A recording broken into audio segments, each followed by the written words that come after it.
ଯାହା କୁହ ଆଜିକାଲି ବାହାଘର ଆଉ ଲାଷ୍ଟିଂ ନାହିଁ। ଲାଷ୍ଟିଂ ନାହିଁ ମାନେ ଏଇ ଆମ ଘର ପାଖରୁ ଯୋଉ ଝିଅ ବାହାଘର ହେଇଥିଲା 4-5 ମାସ ତଳେ, ହାତରୁ ଦେଖ ଭୋଜି ଗନ୍ଧ ଯାଇନି, ଘର ହେଇକିନା ରହିଲା ନାହିଁ। ଝିଅ ଗୋଟାଏ ପୁଅ ଗୋଟାଏ, କଣ କହିବ?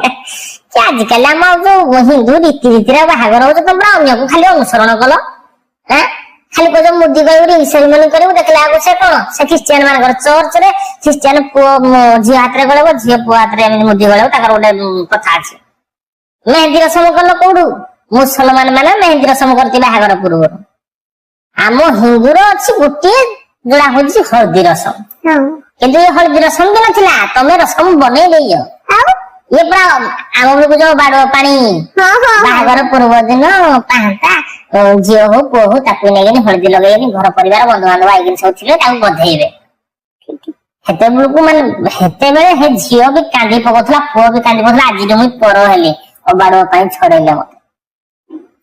କିନ୍ତୁ ଆଜିକାଲି ନା, ତମେ ତ 3 ଧର୍ମରୁ ଆଣିକି ରଖିବ, ତମର ତ ତଲାକ ଡିଭୋର୍ସ ଛାଡପତ୍ର 3ଟା ଯାକ ହଉଛି ଏବେ।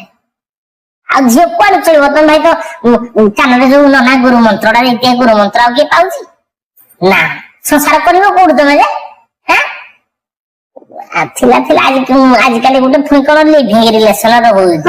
ମାନେ ବାହାଘର ପୂର୍ବରୁ ପୁଅ ଝିଅ 6 ମାସ ବର୍ଷେ ଆଗ ରୁହ, ତମେ ଯଦି ଖାପ ଖାଇଲା ତାହେଲେ ତମେ ଯାଇକି ବାହାଘର ହବ, ନହେଲେ ନାହିଁ ଚଳିବ, ତମେ ଅଲଗା ହେଇଗଲେ ବି ଚଳିବ। ଏଇ ସୁବିଧା ଯୋଉଟା ହଉଛି ସେ କିଆ ଜୀବନ ସାରା ବାନ୍ଧି ହେଇକିନି ରହିବେ। ଭଲ ହେଇଛି ଆମ ବେଳକୁ ନଥିଲା।